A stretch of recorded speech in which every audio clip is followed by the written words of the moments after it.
Assalamualaikum warahmatullahi wabarakatuh. Waalaikumsalam warahmatullahi wabarakatuh. Hayakumullahu jami'an fi majlis Ashab Podcast. Malam ini kembali kita dengan tamu kita Ustadz Ma'mur Dongoran LCMSI. كيف حالك أستاذ؟ الحمد لله خير وأنتم كيف حالكم؟ الحمد لله ما شاء الله. أنا بخير ما شاء الله. Tadi Ustaz, antum tiba di sini jam berapa Ustaz? Sekitar jam 8 lah, kurang lebih. Masya Allah, ngomong tinggal di mana Ustaz? Di Jombang. Masya Allah, Lumayan maju, jauh. Ustaz, ya? Alhamdulillah. Tapi Masya Allah, setiap langkah antum terhitung Ustaz. Allahumma amin ya rabbal alamin. Tapi Ustaz, hari ini insya Allah tema kita itu terkait tentang adab Ustaz. Jadi seberapa penting adab itu dalam belajar, wabil khusus sekarang di masa-masa seperti ini kan anak-anak belajarnya via online. Iya betul. Tapi sebelum kita masuk ke tema Ustaz, kita minta dari antum barangkali ada nasihat-nasihat dari Al-Quran ataupun dari hadis-hadis Nabi SAW tentang pentingnya adab tersebut, kemuliaan adab. Taib. Bismillahirrahmanirrahim. Assalamualaikum warahmatullahi wabarakatuh.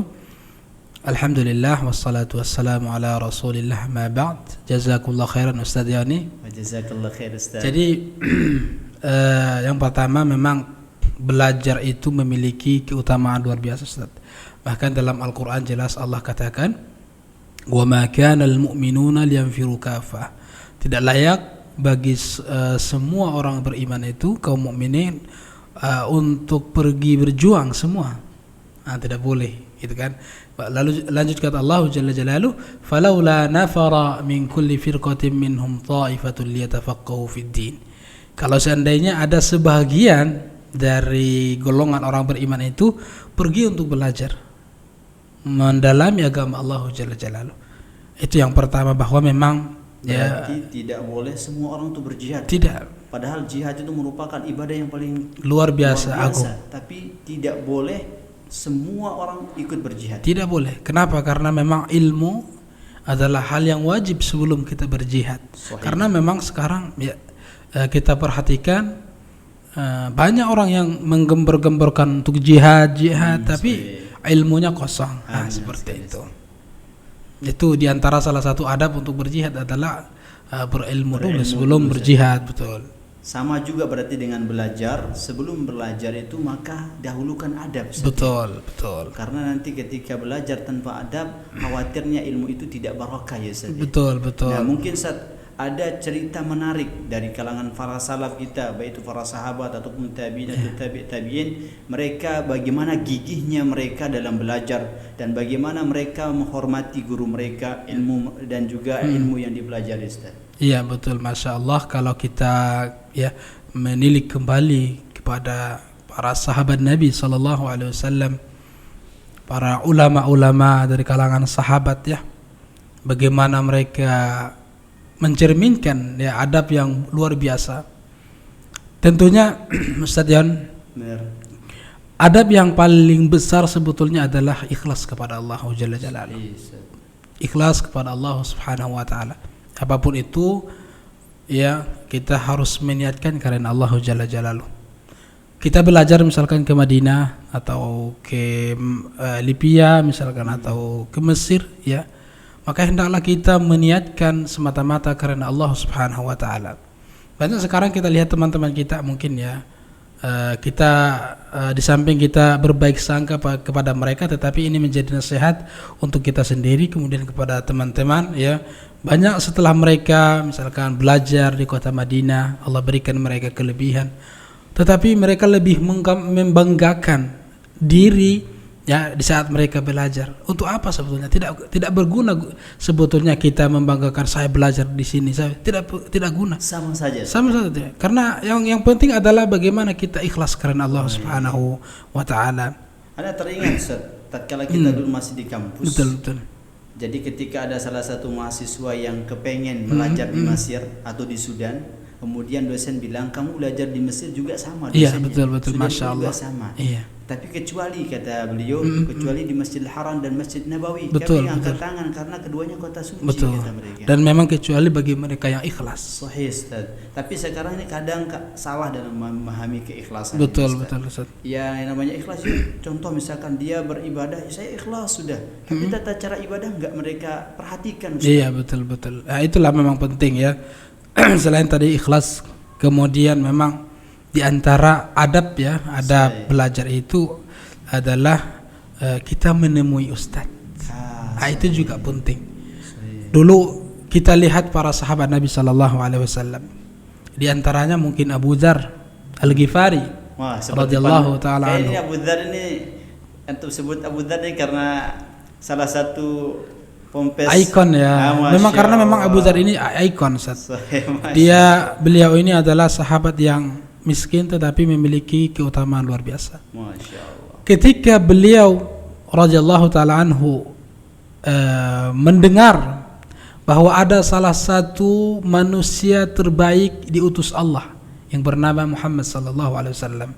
Beliau mendengar bahwa Muhammad sallallahu alaihi wasallam menyeru manusia untuk beribadah kepada Allah Jalla Jalaluhu. Apa kata beliau kepada temannya? Coba kamu pergi ke Mekah. Coba perhatikan apa yang disampaikan oleh yang bernama Muhammad sallallahu alaihi wasallam. Temannya ini pergi menghadap Nabi, menemui Nabi sallallahu alaihi wasallam. Lalu dia menemui Nabi, lalu dia pulang. Apa yang kau dapatkan dari Nabi sallallahu alaihi wasallam? Apa kata beliau? Makarimul akhlak, yaitu akhlak yang luar biasa. Dari situlah Abu Dzar radhiyallahu taala anhu tertarik dengan Islam karena dengan adab, dengan akhlak ini. Nah, setelah itu beliau datang menemui Nabi kita Nabi Muhammad sallallahu alaihi wasallam untuk belajar. Artinya beliau bukan hanya tertarik dengan ilmu yang disampaikan oleh Nabi, tetapi beliau datang kepada Rasul sallallahu alaihi wasallam. Masya Allah. Gitu, Ustaz. Berarti kita bisa tarik kesimpulan, Ustaz. Jadi kiranya ada orang yang bahasanya bisa berdakwah melalui akhlak, maka berdakwah dengan akhlak. Betul. Bahkan itu adalah ikon. Ya, sahih. Tapi Itu adalah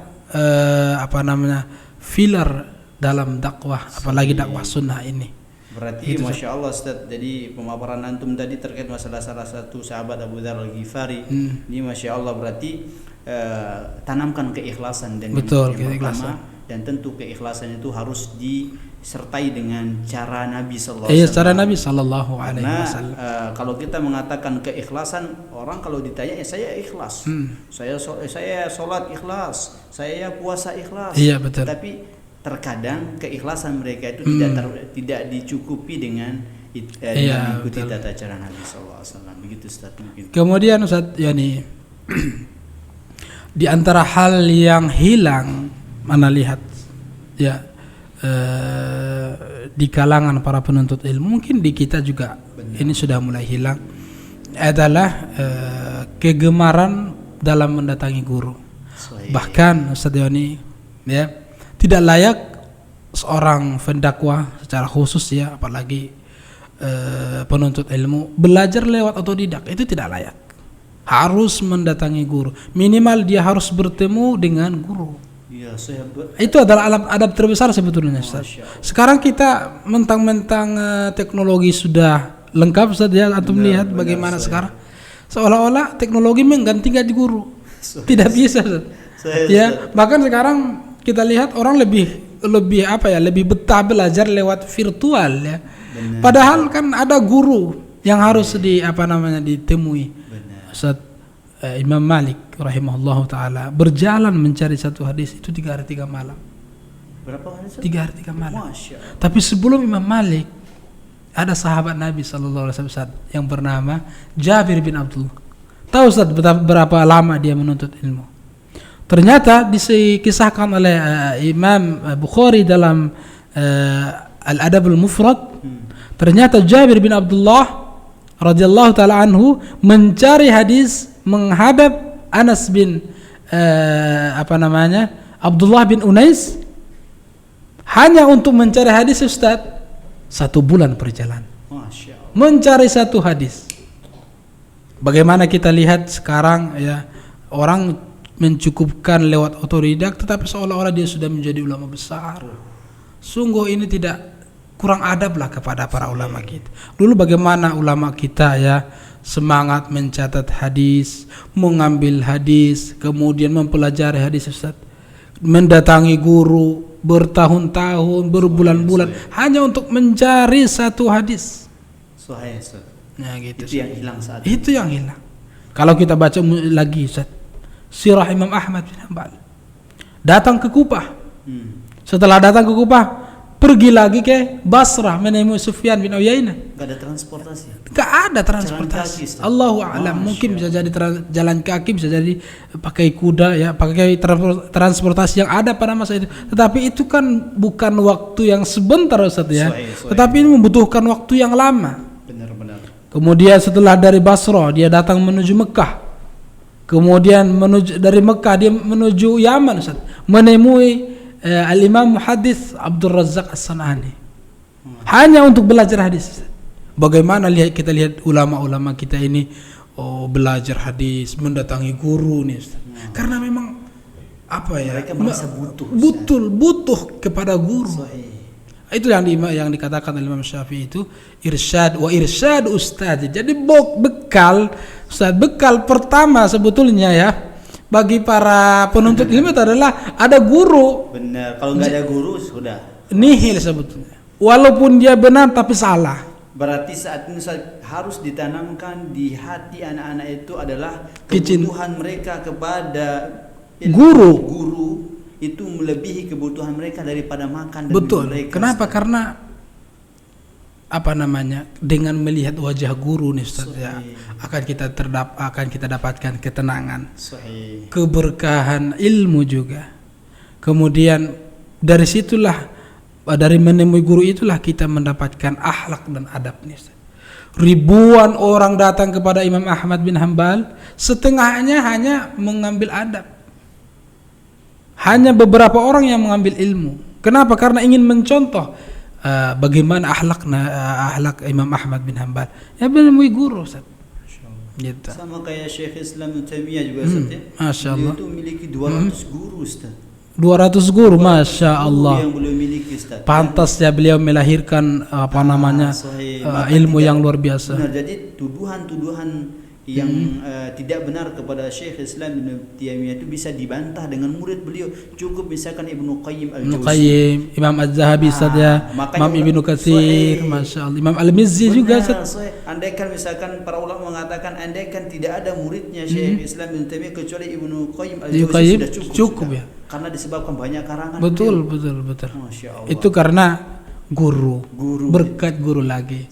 Kalau antum lihat sekarang ya, dengan kondisi virtual ini, mungkin antum bisa menceritakan kondisi anak-anak ketika belajar. Bisa antum ceritakan? Jadi Ustaz, kalau sekarang anak perhatikan qillatul adab, Ustaz. Qillatul adab ya. Jadi, Masya Allah. Adab itu kurang, Ustaz.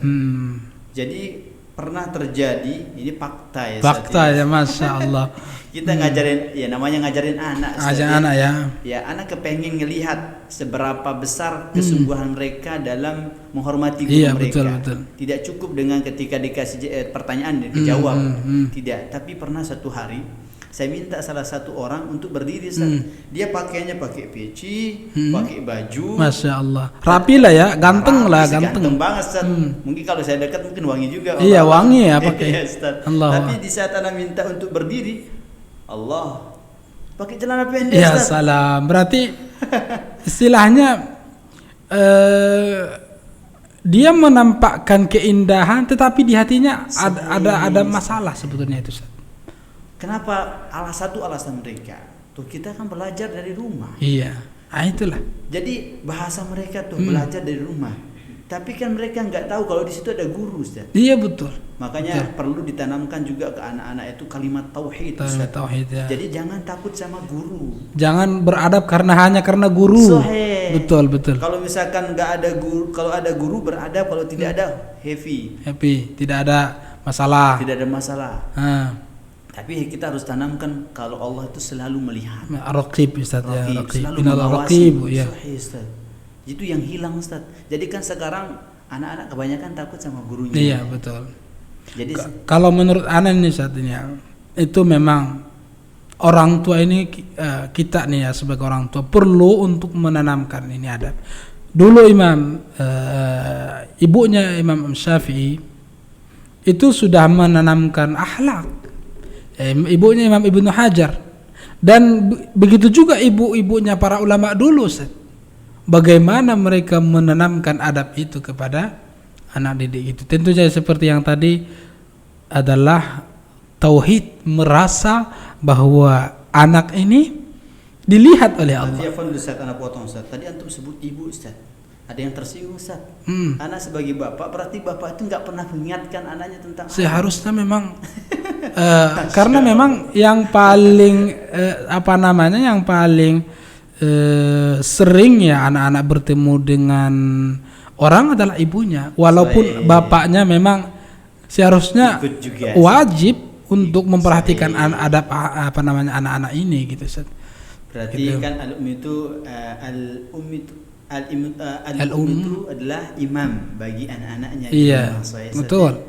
Dan itu akan dipertanggungjawabkan kelak di hadapan betul, Allah. Betul. Maka bagi para ibu-ibu dan juga bapak-bapak, tanamkan tauhid. Iya, tanamkan tauhid kepada anak-anak ya.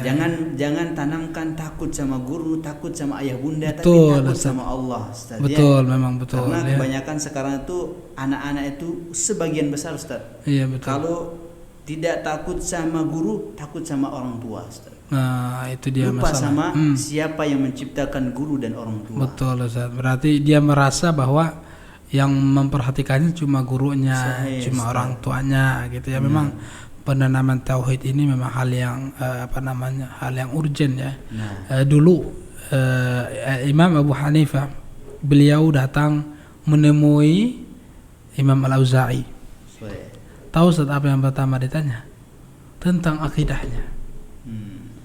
Dan beliau Imam Al-Auza'i rahimahullah menguji Abu Hanifah seberapa besar akidahnya, seberapa kuat keyakinannya kepada Allah Subhanahu wa taala, baru dipersilahkan untuk belajar. Masya Allah.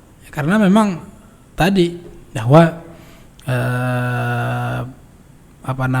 adab tertinggi itu adalah adab kepada Allah Jalla Jalaluhu. Sahih. Berarti ini pernah juga ada satu orang yang bertanya kepada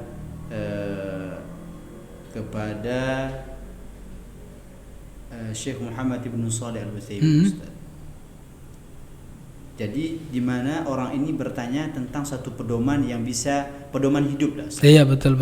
Jadi yang pertama kali diajarkan yang pertama kali beliau sampaikan kepada laki-laki ini adalah supaya dia menjaga adab sama Allah. Apa kata beliau? Ihris ala an takuna daiman ma Allah. Jadi upayakanlah supaya kamu tuh selalu mengingat Allah. Jadi kalau kita misalkan ini terutama untuk anak-anak juga kan, teman-teman semuanya. Jadi supaya kita selalu ingat Allah. Iya, betul. Jadi kalau kita lagi sendiri ingat Allah. Iya, betul. Apalagi kalau sudah sama handphone Ustaz, iya, betul. Di kamar, Masya Allah kelas. Iya, kelas ya. Memang itu sebetulnya efek dari kalau ana lihat Ustaz ya, efek dari jarangnya kita bertemu dengan ulama, dengan para asatidz. Dulu sahabat Utsman bin Maz'un, sahabat beliau radhiyallahu taala anhu, ketika bersama Nabi Ustaz, dia lupa semua. Dia lupa dunia, dia lupa anak istrinya. Bahkan dia berkata, "Ya Rasulullah, kalau engkau menginginkan, saya ceraikan sekarang istriku Khawlah," katanya. Tapi kata Rasulullah, bukan begitu, Utsman, bukan begitu. Ini menunjukkan bahwa memang ketika para sahabat bersama Rasulullah sebagai guru, Sayyidul Ulama, sebagaimana yang kita jelaskan kemarin, tuannya guru, semua guru di di permukaan bumi ini. Ketika kita bersama guru, maka ketenangan hati akan timbul, adab akan makin tinggi. Baru dikatakan riyadul jannah. Kenapa Ustaz? Kan ada dalam sebuah hadis mengatakan idza marartum bi riyadil jannati farta'u. Bartau, Berarti Masya berat Allah. majelis ilmu itu. Jadi ketika orang hadir bertatap muka dengan guru, baru dia akan merasakan dirinya berada di taman surga. Betul. Biasa. Ya, betul Ustaz. Kehadiran itu ketika guru murid ada di satu majelis. Adapun virtual seperti sekarang, sepertinya tidak seperti yang dimaksudkan oleh Nabi sallallahu alaihi wasallam. Apa itu Ustaz? Majtama'a qaumun fi baitin min buyutillah yatluna kitab Allah wa yatadarasunahu bainahum. Tentunya ijtima' ya, yang dimaksudkan oleh Nabi sallallahu alaihi wasallam di sini adalah berkumpul, jasadnya secara langsung berkumpul. Ya mudah-mudahan seperti kita ini kan ada perkumpulan begini, ada pertemuan, ada tatap muka. Ya, adapun lewat virtual itu tidak berkumpul. Itu jaraknya jauh, Ustaz. Hanya muka direkam saja. Yang membawa itu adalah signal sebetulnya. Kemudian dibantu dengan kamera. Yang sesungguhnya ijtima' itu adalah kita lah begini. Terus bagaimana dengan adab dalam belajarnya, Ustaz? Seperti adab apa maksudnya? dalam bermajelis ketika dalam virtual seperti ini, Ustaz. Apakah terus dijaga atau bagaimana? Tetap dia dijaga, Ustaz. Kenapa? Karena mau hadir, mau di majelis ilmu yang sebenarnya seperti ini misalkan, atau gurunya tidak ada nih Ustaz, adab tetap dijaga. Bagaimana di virtual? Apakah kita tidak menjaga perasaan ustadz kita, guru kita, ulama kita? Dipanggil-panggil malah tidak dijawab. Allah. Kan? Kenapa tidak dijawab? Oke, mungkin kita husnuzon kameranya mungkin, atau jaringannya tidak bagus. Atau mungkin ke toilet ya. Atau mungkin ke toilet. Tapi salahnya nggak minta izin. Nggak minta izin. Nah itu dia jadi persoalan ya. Memang. Ini bukan hanya untuk anak-anak nih Ustaz. Bahkan sekarang para penuntut ilmu secara umum. Ini secara umum, bukan hanya untuk anak-anak. Orang dewasa pun yang belajar sekarang lewat virtual, lewat Zoom dan macam-macam gitu saja, terkadang tidak menjaga adab. Ada yang tidur, ada yang pergi ke kamar mandi dengan seenaknya. Kan ustaznya lagi ngomong, menyampaikan kalamullah wa kalamu Rasulillah sallallahu alaihi wasallam. Kenapa ketika ustaznya ngomong dia pergi begitu saja, gitu kan? Seperti itu, Ustaz. Ya, berarti memang yang harus ditanamkan itu harus azam yang kuat. Karena memang kalau orang belajar virtual ini rasa bosannya itu besar, Ustaz. Besar, betul. Karena karena biasa dia ngumpul sama teman-temannya, ya, tiba-tiba dalam kondisi seperti ini dia hanya melihat mukanya, ngobrol juga tidak jelas terkadang. Iya, betul, Ustaz. Jadi rasa bosannya itu besar, Ustaz. Betul. Jadi rasa bosan itu besar, makanya kita tetap mengingatkan bahwa seorang yang ingin menjadi orang alim itu pasti memiliki azam yang kuat. Tatkala ada satu perasaan bosan atau mungkin futur, maka itu harus dilawan, Ustaz. Betul. Nah, jadi ini juga terkait masalah adab ini dalam belajar ini, Ustaz. Karena memang contoh saja ya hal yang ringan, Ustaz, tentang salam saja, Ustaz. Salam ya. Salam. Itu kan banyak sekarang di masa belajar virtual ini anak-anak kadang nggak mau salam, Ustaz.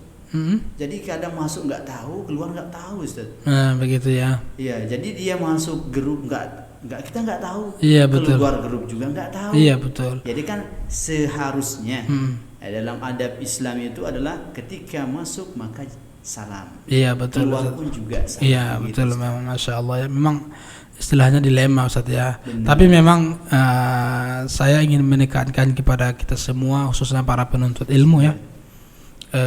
Kita sekarang dihadapkan dengan zaman yang kita tidak bisa berlepas dari itu, yaitu zaman digitalisasi ini, Ustaz. Tetapi sebagai penuntut ilmu di pembelajaran lah ya, ataupun menuntut ilmu di lewat virtual itu hanya sebatas pembantu. Adapun yang prioritas adalah kita terus berusaha untuk bertemu dengan guru. Mencari guru, datang ke majelis ilmu. Kalau hanya mencukupkan di virtual, kemudian melihat internet, otak-atik ya, itu mana semangat kita dalam belajar, mana capek kita, mana masyaqqah itu. Terus kepengen jadi orang besar. Oh, yang besar, ingin jadi seorang mufti. Mak- Belajar ke majelis ilmu saja, ke masjid yang dekat rumahnya saja ada kajian, nggak mau. Masya Allah. Apalagi kita suruh untuk rihlah. Oke lah Ustaz. Mungkin sekarang tidak ada masanya pencatatan hadis, tadwinul hadis, mengumpul jam'ul hadis. Itu memang sudah dilakukan oleh ulama-ulama kita. Sudah dilakukan oleh Imam Bukhari yang begitu banyak perjalanannya, begitu jauh perjalanan. Imam Ahmad, Imam Ali ibn al-Madini, Yahya bin Ma'in, dan ulama-ulama besar sekelas mereka, sekaliber mereka ya. Tetapi minimal kita jagalah harga apa yang mereka lakukan. Minimal kita jelaskanlah kepada umat perjuangan mereka, jasa mereka. Kita teruskan perjuangan mereka. Kalau memang kita tidak bisa seperti mereka, minimal kita jaga adab kita seperti mereka. Seperti itu. Memang Ustaz, jalan menuju surga itu kan penuh dengan rintangan. Iya betul. Padahal cuma hadir majelis ilmu dengar ya. Iya, Kata dengar. Nabi kan man salaka tariqan yaltamis fihi ilman sahala Allah lahu tariq. Dengan menghadiri majelis ilmu Allah mudahkan Sahih. ke dalam surga ya, Masya Allah. Jadi berarti kalau kita pahami dari mafhum mukhalafahnya Ustaz, orang yang tidak hadir majelis ilmu itu Malas lah. orang yang malas hadir belajar. majelis ilmu berarti nggak mau dimudahkan jalannya. Iya, artinya dipersulit jalannya ya. Sahih, Waliyadzubillah. dipersulit saja. Berarti kesimpulannya Iya, yang anak tarik di sini adalah orang yang sering atau semangat dalam belajar adalah tanda-tanda bahwa dia sudah dimudahkan menuju surga Allah Subhanahu wa taala. Masyaallah. Tidak terasa ya? Iya, nggak terasa. Sekarang ini Ustaz, Masya Allah, udah hampir 2 tahun Ustaz kita masa pandemi seperti ini, dan belajarnya pun juga lewat handphone. Iya. Kita juga mungkin yang kuliah Iya. via virtual kan Ustaz, Iya, kita juga betul. merasakan bukan hanya anak-anak. Kita semua mulai dari kalangan anak-anak sampai orang dewasa Iya, betul Ustaz. merasakan Ustaz bahwa di sini sekarang dia merasa bahwa berbeda jauh ternyata tatkala orang belajar depan guru sama jauh dari guru. Betul Ustaz, Masya Allah. Gitu Ustaz. Jadi bagaimana kira-kira solusi yang menurut antum Ustaz? Kan sekarang banyak yang sekarang udah buka sekolah. Iya. Ada juga mungkin yang selang-seling. Iya, Ustaz. betul. Ya Dan tetap juga seperti yang tadi Ustaz ya. dan Kita punya prinsip ya. Sebagaimana ulama-ulama kita memiliki prinsip al-hirs 'alal ilm, kesungguhan dalam belajar itu dibuktikan dengan akhlak, keikhlasan kepada Allah Subhanahu wa taala. Ya, bagi yang Allah berikan rezeki ke Madinah, ke Mesir, ke Sudan atau ke Libya, tidak usahlah kita membanggakan saya sedang belajar di sini, kemudian ditulis atau macam-macam lah. Cukup kita ikhlaskan kepada Allah Subhanahu wa taala ya, dan kita niatkan supaya bermanfaat untuk umat. Kemudian kita lihat Ustaz ya, di masa virtual ini tetap kita jaga adab, dan saya tekankan kepada semua orang tua agar ikut membimbing anaknya, membimbing anaknya menanamkan tauhid, merasa diawasi oleh Allah Subhanahu wa taala, karena Allah itu adalah mengawas raqib ya. Kemudian tentunya menjaga adab perasaan seorang guru gitu. Jadi juga saya tambahkan sedikit terkait masalah bagaimana semestinya seorang ibu itu ketika memberikan nasihat kepada anaknya. Kan kebanyakan ibu bilang, "Nak, dengarkan tuh Ustaz, nanti dia marah loh." Iya, betul. Nah, seharusnya kan dia bilang, "Nak, dengarkan Ustaz, nanti Allah marah." Betul. Jadi ketika si ibu mengatakan nanti Allah nggak suka loh, tapi kalau nanti Ustaznya nggak suka, ini kan menanamkan tauhid itu dari hal-hal kecil kecil itu ya. Begitu Ustaz. Jadi memang itu yang kita lihat dari dulu ya sampai sekarang, mungkin ayah-ayah dan ibu-ibu. Iya. Jadi kita juga gitu Ustaz, iya, ya. betul. Jadi dulu ibu kita bilang begitu, "Kamu jangan begitu, nanti Ustadzmu marah loh. Kerjakan tugas loh, besok kamu dikasih nilai 0." Gitu kan. Iya. Jadi harusnya kan bahasanya harus ada kalimat, menanamkan kalimat tauhid. Iya, betul. Jadi ada banyak kesimpulan dari pembahasan kita kali ini Ustaz, terkait masalah bagaimana kesungguhan para ulama dalam menjaga. Panjang Ustaz sebetulnya untuk membahas perjalanan ulama kita. Mereka adalah cerminan, tapi sepertinya tidak cukup ya waktu kita untuk membahas satu persatu ya. Sungguh begitu panjang ya perjalanan mereka. Kita tidak seperti mereka, dan mungkin kalau ditimbang mungkin tidak seberapa ya kita ini seberapa. Hanya saja kita jadikan ulama-ulama kita ya sebagai motivasi dalam belajar kita. Berarti titik poinnya sebenarnya dari antara adab terbesar itulah keikhlasan kepada Allah Subhanahu wa taala. Karena apalah artinya kita mendapatkan segala sesuatu tapi tujuan kita bukan Allah. Betul. Kalau misalkan orang belajar sampai S3 tapi tujuannya hanya tenar saja, betul, karena betul. kemudian nanti ditulis misalkan Profesor Dr. Ahmad niatnya bukan karena Allah. Betul. Apalah arti dari banyaknya harta yang ia keluarkan, kemudian lelahnya ia tinggalkan anak dan istrinya, tapi ternyata hasilnya nihil. Betul. Jadi kan ada sebuah hadis Nabi SAW yang bunyinya apa, Ustaz? Mungkin Ustaz bisa sebutkan, Ustaz. Tentang apa itu, Ustaz? Tentang orang yang belajar kemudian dia niatkan selain Allah, lam yajid man talaba al-ilma la yatlubuhu illa arada liyusiba arada min ad-dunya lam yajid arada min al-jannah. Jadi orang seperti itu kelak dia kiamat tidak akan mendapatkan wanginya surga. Wanginya saja enggak tidak mendapat ya masuk surga. Waliyadzubillah ya. Jadi semoga kita semua dilindungi dari orang seperti itu. Amin ya rabbal alamin. Dijadikan sebagai orang-orang yang mukhlisin insyaallah. Dan juga semua teman-teman dan juga ayah bunda yang ada di rumah, mari kita sama-sama tanamkan tauhid kepada anak, dan juga mari kita sama-sama belajar dan menjaga adab kita, terutama adab bersama Allah dan juga adab kepada guru, supaya ilmu yang kita pelajari itu berkah dan juga bernilai di sisi Allah Subhanahu wa taala. Barakallahu fikum wa jazakumullahu khairan. Assalamualaikum warahmatullahi wabarakatuh. Waalaikumsalam.